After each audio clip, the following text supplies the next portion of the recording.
Alay kayo mga kalingap, no?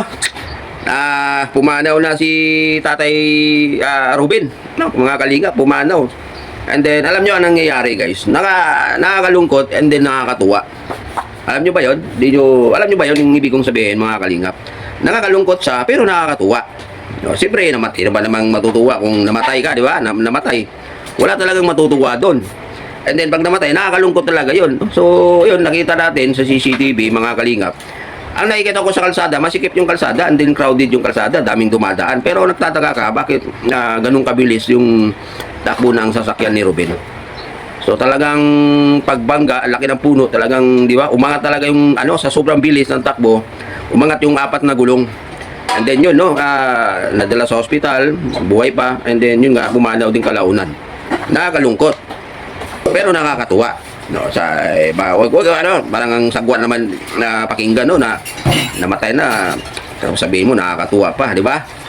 Alam nyo, alam nyo kung ano yung nakakatuwa? Hindi nyo alam, no? O, siguro sa mga kalingap, ako lang nakakita nito. Kayo, hindi kayo nakakita yung nakakatuwa, yung pagkapatay ni Tatay Ruben. Okay, alam nyo bakit ano nakakatuwa? Nakakatuwa si Kuya Bal. Nakakatuwa si Kuya Bal. Kasi nandyan si Kuya Bal handang tumulong. Ay talagang tumulong talaga. Gumawa ng paraan para mabayaran yung mga bayarin sa hospital, pagpa-stainless.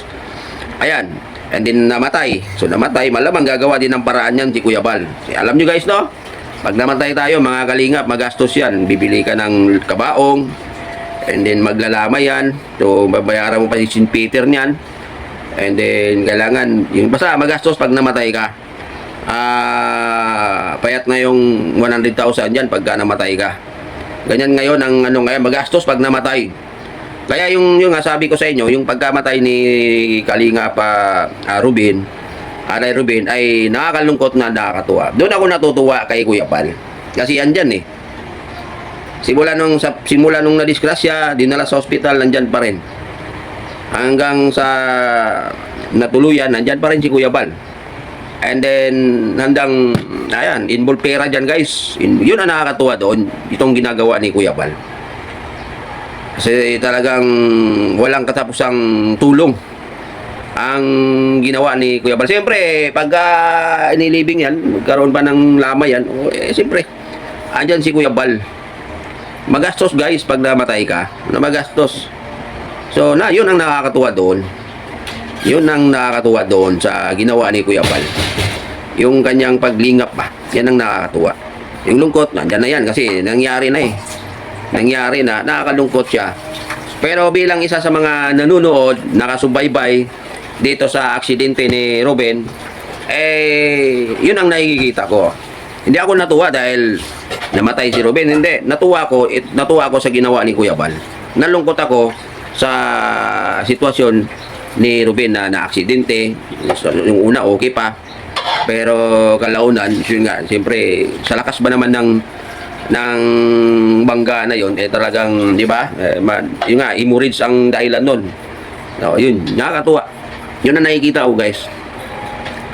At saka yun nga, hindi talaga titigilan ni Kuya Bal yan, si Ruben, hanggat hindi na ilibing yan.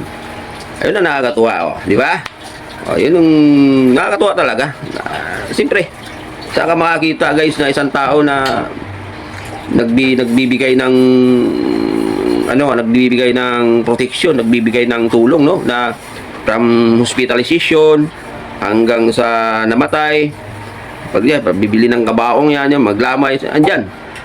Di ba? Saan ka makakita ng swerte mo? Pag may makatagpo ka ng taong ganyan, pag once na ikaw ay maaksidente ka. Di ba? Swerte mo kung makita ka ng tao na may ganyan na sagutin yung pagpapalibing sa iyo. Kaya huwag kayo magpapatay-patay kasi mahal ang magpastos pag namatay ka. Okay lang yung sa may mga pera, pero pag tayong mga walang-wala, wag na, ba? Nakakatuwa. Yun ang nakakatuwa. Yun ang tinasabi natin. Ganyan si Kuya Bal. Yan ang Kuya Bal. Kaya kayo, tantanan nyo na. Itigil nyo na yung pang balahura sa mag-ama. Di ba? Dito lang tayo sa magandang gawa, sa magandang nakikita natin. Yung mga hindi maganda yung nakikita, itapon nyo na. Dito nyo na, di ba? Dito nyo, di ba? Ganun yun, guys. Tigilan nyo na. yung iba dyan, yung mga pangwawakwak nyo sa, alam nyo guys, no? Yung pangwawakwak nyo sa mga beneficiary ni Kuya Bal, huwag naman ganon. Kasi guys, hindi nyo alam kung anong kayang gawin ni Kuya Bal dyan sa kanyang mga beneficiaries. Katulad yan, Tatay Ruben. Tatay Ruben. Sino bang mag-akala na ganyan ang gagawin ni Kuya Bal? From hospitalization to, namatay, hanggang sa paglibing. Di ba? Di nyo nakita yan? Ganyan.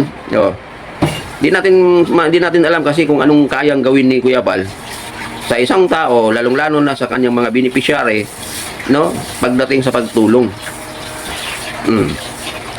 Mamatay tayo, may aksidente tayo, mayroong kayang tutulong sa atin, mabibili ng mga dextrose dyan. Sa tingin mo, tanungin natin kayo, mga kalingap, mayroong kaya? Di ba? Kung mayroon man, willing, pero wala din silang pera. Gusto nila, kaso wala din silang pera. No, kasi tayo nasa isang bansa tayo na kung saan ay hindi libre yung mga ganyang mga sitwasyon, mga hospitalization, hindi libre, kaya mahirap magkasakit, lalo-lalo na kung maka-aksidente ka katulad na nabangga. Ibang na nyo lang manuhin yung mga beneficiary ni Kuya Bal, kasi yun nga, hindi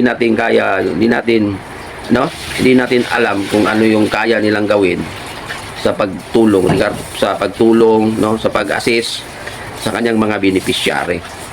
Tutulungan, ang nangyari niyan guys, tutulungan ka ni Kuya Bal hanggang sa hukay mo. Ganun yan. Ganun ang nangyayari dyan. Di ba? Tinulungan si Tatay Ruben sa mahabang panahon, and then sa hindi inaasahan na aksidente. Grabe, fatal yung pag-aaksidente na hospital. And then na hospital, namatay. Yung namatay na dyan, no? Kita naman natin, nandiyan si Kuya Bal, nagbili-bili ng mga gamot-gamot at kung ano-anong mga pangangailangan sa hospital. And then namatay. And then ang ending niyan, ililibing. Ang tawag diyan, tutulungan ka hanggang sa hukay. Ganyan. Di natin masabi kung ano talagang kaya nilang gawin. Tutulungan ka hanggang sa hukay. Paano ba? Ano bang term na sasabihin ko yan? Ganun yung guys. So, shout out Kuya Bal. Napakaganda ng ginawa mo sa pamilyang Ruben. Napakaganda. No, bibihira lang talagang alam nyo, bibihira lang ang mga taong ganyan. Napakaswerte.